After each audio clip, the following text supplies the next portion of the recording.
Meet Adam. He is a university senior who has maintained a stellar academic record for years. But over the last month, his grades have tanked, his focus has vanished, and he has experienced a total collapse in performance.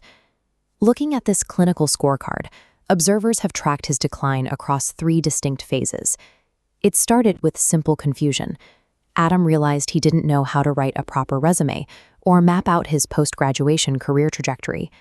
Then came the emotional hit. A sudden breakup with his girlfriend left him unable to focus. He began crying frequently, stopped going to classes, and completely isolated himself from his friends. Finally, the situation escalated into severe danger. Adam started hearing voices giving him direct commands to harm himself. He now refuses to leave his room, convinced that invisible entities are tracking his movements through hidden cameras. From the outside, this looks like one continuous downward spiral. In reality, it is 3 entirely separate categories of psychological distress, and each phase requires a completely different tool to fix. If you are a parent, a friend, or an administrator watching Adam struggle, you face an immediate dilemma. Do you hire a career mentor, book a session with a therapist, or rush to an emergency room? We often treat mental health and personal development as a single, one-size-fits-all commodity. Many assume that if someone is struggling, just talking to someone will automatically solve the problem. That assumption is expensive. If Adam's only issue is that he doesn't know how to format a resume, paying hundreds of dollars an hour for clinical therapy is a massive waste of both time and financial resources. But underreacting carries severe physical stakes. If you try to give basic career advice to a student experiencing active hallucinations, you are leaving them vulnerable to self-harm. The ultimate goal of any intervention is alignment. You have to match the exact intensity of the professional service to the specific severity of the symptoms. This matrix shows care escalation. Row 1 is Phase A, career confusion. The intervention is bimbingan, or guidance, filling a knowledge gap. A mentor shows Adam how to write a resume.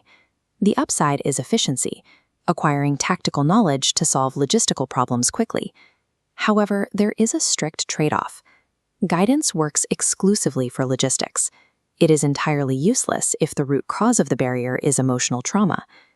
Back to the matrix. Phase B is Adam's breakup. Basic guidance hits a wall here. Logic cannot interrupt grief. This requires counseling, a process to rebuild emotional coping mechanisms. The trade-off is demanding significantly more time, money, and emotional vulnerability. The dividing line is clear. Advice fixes flaws in logic. Counseling fixes flaws in emotional processing. Then we reach the terrifying escalation of Phase C. Adam hears voices commanding self-harm, fully believing he is monitored by hidden cameras. This specific state is called psychosis. Psychosis is an abnormal behavioral state where an individual completely loses their tether to shared physical reality. At this stage, traditional counseling is no longer effective. In many jurisdictions, attempting to treat active psychosis with standard therapy is legally unviable for the practitioner. You cannot talk someone out of a hallucination.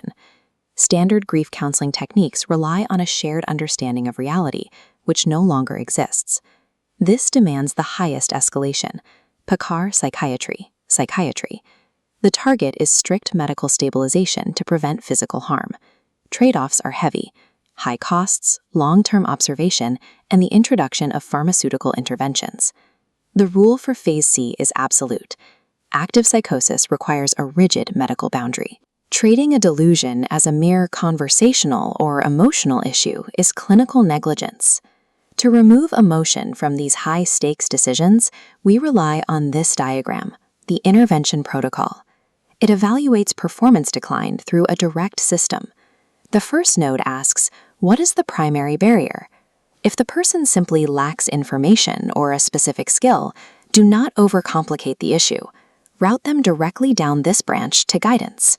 If the person is emotionally distressed but remains grounded in reality, like dealing with a breakup, route them straight down the middle to counseling. And the final critical branch. If the person expresses self-harm ideation or is detached from reality via voices or paranoia, escalate immediately to medical psychiatry. For those of you dealing with a Phase A problem, looking for a quick fix, Do not pathologize simple ignorance. You don't have a medical condition. You just don't know how to write a resume yet. Just learn the skill and move forward. For the parents, helpers, and educators watching, respect the Phase C boundary.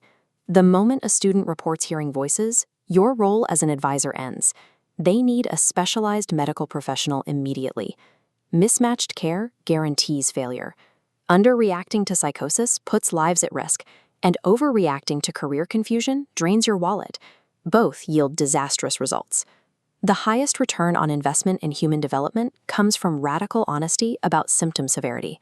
Look at the facts, verify the barrier, and make absolutely sure you are picking the precise tool designed for the battle you are actually fighting.